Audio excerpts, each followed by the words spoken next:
পেকুয়ায় বিএনপির জাতীয় স্থায়ী কমিটির সদস্য ও কক্সবাজার ১ আসনে ধানের শীষের মনোনীত প্রার্থী সালাউদ্দিন আহমদের নির্বাচনী গণমিছিলে মানুষের ঢল নামে।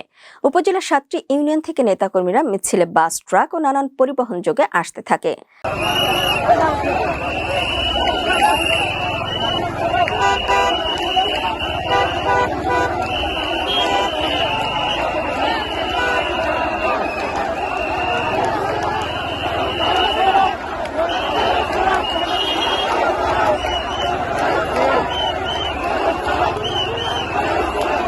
কারো কাছে ছিল প্লাকার্ড, কারো কাছে সালাউদ্দিনের ছবি, আবার কারো কাছে দলের চেয়ারম্যান তারেক রহমানের ছবি।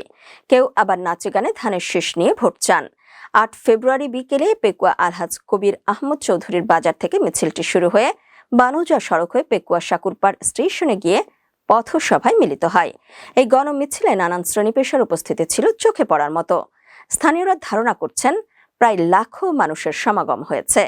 পেকুয়া উপজেলা বিএনপি আয়োজিত এই গণমিছিলের সম্মুখভাগে ছিলেন সালাউদ্দিন আহমদ।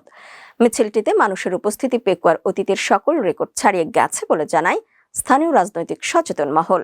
মিছিল শেষে পথসভায় সালাউদ্দিন আহমদ আগামী ১২ ফেব্রুয়ারি ধানের শেষে সবাইকে ভোট দেওয়ার অনুরোধ জানান।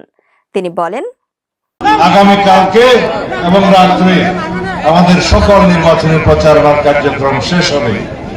আপনাদের মধ্যে যে উচ্ছ্বাস, যে উৎসাহ, যে উদ্দীপনা আমি দেখেছি, ইনশাআল্লাহ বিশাল ব্যবধানে, রেকর্ড পরিমাণ ব্যবধানে ধানের শীষ সারা বাংলাদেশের মতো এখানেও জয়যুক্ত হবে ইনশাআল্লাহ। প্রত্যেকেই ভোট কেন্দ্র আপনারা পাহারা দিবেন, ভোটের ফলাফল হাতে নিয়ে তারপরে আপনারা বেরোবেন। শান্তি বজায় রাখবেন, আইন শৃঙ্খলা বাহিনীকে সহায়তা করবেন। ভোট কেন্দ্রে যাতে কোনো নিয়ম না হয় সতর্ক থাকবেন, সজাগ থাকবেন, যাতে সবাই মা বোনেরা নিজ নিজ পরিচয় দিয়ে ভোট দিতে পারেন, সেই ব্যবস্থা করা হবে ইনশাআল্লাহ। বিগত 16-17 বছর আপনারা শান্তিতে, স্বাধীনভাবে, মুক্তভাবে ভোটাধিকার প্রদান করতে পারেন, ভোটাধিকার প্রয়োগ করতে পারেন নাই। ইনশাআল্লাহ এইবারের ভোটাধিকার প্রয়োগের মধ্য দিয়ে বাংলাদেশের নতুন যাত্রা শুরু হবে, শক্তিশালী গণতন্ত্র প্রতিষ্ঠা হবে ইনশাআল্লাহ। আমাদের সকলের অধিকার নিশ্চিত হবে দেশের জনগণের। আর কোন ভোটের অধিকারের জন্য, তত্ত্বাবধায়ক সরকারের জন্য, বৈষম্য নিরসনের জন্য কোনোদিন রক্ত দিতে হবে না এই বাংলাদেশে। দীর্ঘ পথের এই কর্মসূচিতে সবাই ক্লান্ত হলেও নেতাকর্মীদের প্রতি তিনি আন্তরিক কৃতজ্ঞতা ও ধন্যবাদ জানান। নির্বাচনে আচরণ বৃদ্ধির কথা উল্লেখ করে সালাউদ্দিন আহমদ বলেন, নেতাকর্মীদের মধ্যে যে উচ্ছ্বাস উদ্দীপনা তিনি দেখেছেন তাতে ইনশাল্লাহ সারা বাংলাদেশের মতো এখানেও ধানের শীষ বিপুল ও রেকর্ড সংখ্যক ভোটে বিজয়ী হবে।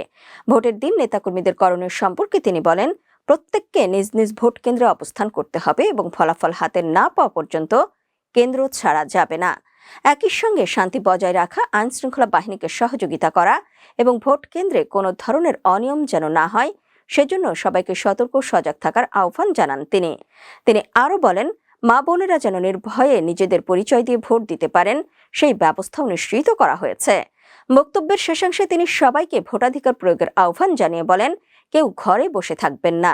এরপর তিনি গণমিছিলের সমাপ্তি ঘোষণা করেন এবং উপস্থিত সবাইকে ধন্যবাদ জানান। পাশাপাশি আল্লাহ রাব্বুল আলামিনের দরবারে শুকরিয়া আদায় করেন। এ সময় সাবেক সংসদ সদস্য সালাউদ্দিন আহমদের সহধর্মিণী অ্যাডভোকেট হাসিনা আহমদ, তাদের পুত্র সাইদ ইব্রাহিম আহমেদ, উপজেলা বিএনপির সভাপতি বাহাদুর শাহ সহ বিএনপির অঙ্গ সহযোগী সংগঠনের সকল স্তরের নেতৃবৃন্দ উপস্থিত ছিলেন।